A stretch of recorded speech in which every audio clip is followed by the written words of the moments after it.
میخوای کسب و کار پرورش مرغ تخم‌گذار رو شروع کنی؟ میخوای بدونی که سالن پرورش تو باید تو چه موقعیت مکانی درست کنی؟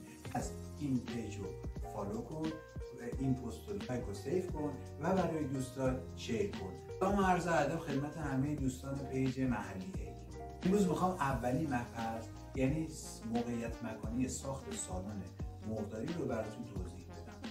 اولین نکته و مهمترین نکته‌ای که خیلی باید بهش توجه کنید اینه که شما به هیچ عنوان نمیتونید سالنتون رو داخل شهر یا روستا بزنید. به هیچ عنوان.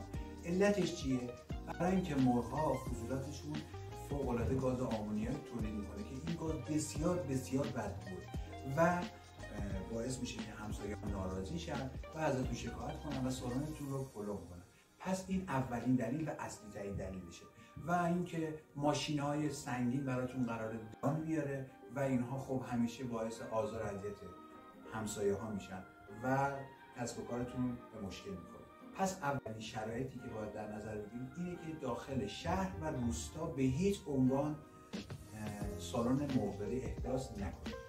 دومین مطلب اینه که شما سالنتون رو باید جای احداث کنید که از بقیه سالن‌های طیور حداقل 1 کیلومتر فاصله داشته باشه و با دامداری‌ها حداقل 500 متر فاصله داشته باشه که از انتقال بیماری جلوگیری بشه و از باغات، شالیزار و مزارع کشت هم تقریبا همون 500 متر فاصله داشته باشه که یه وقتی اونا به باغ‌هاشون به مرکباتشون میوه‌هاشون سم اگر میزنن اون سم از طریق هوا انتقال پیدا نکنه و سمت فناتون به داخل مرغداریتون بیاد و مرغ‌هاتون رو مریض کنه. سومین مطلب اینه که اون منطقه‌ای که می‌خواید سالنتون بزنید حتما دارای آب سالم باشه که طیورتون به مریضی دچار نشن و از برق و گاز هم استفاده بتونید بکنید، چون برای اینکه اگر برق و گاز نداشته باشید باید از وسایل‌های عین مثلا هیترهای بنزینی یا نفتی و گازوئیلی استفاده کنید که هزینه‌اش میره بالا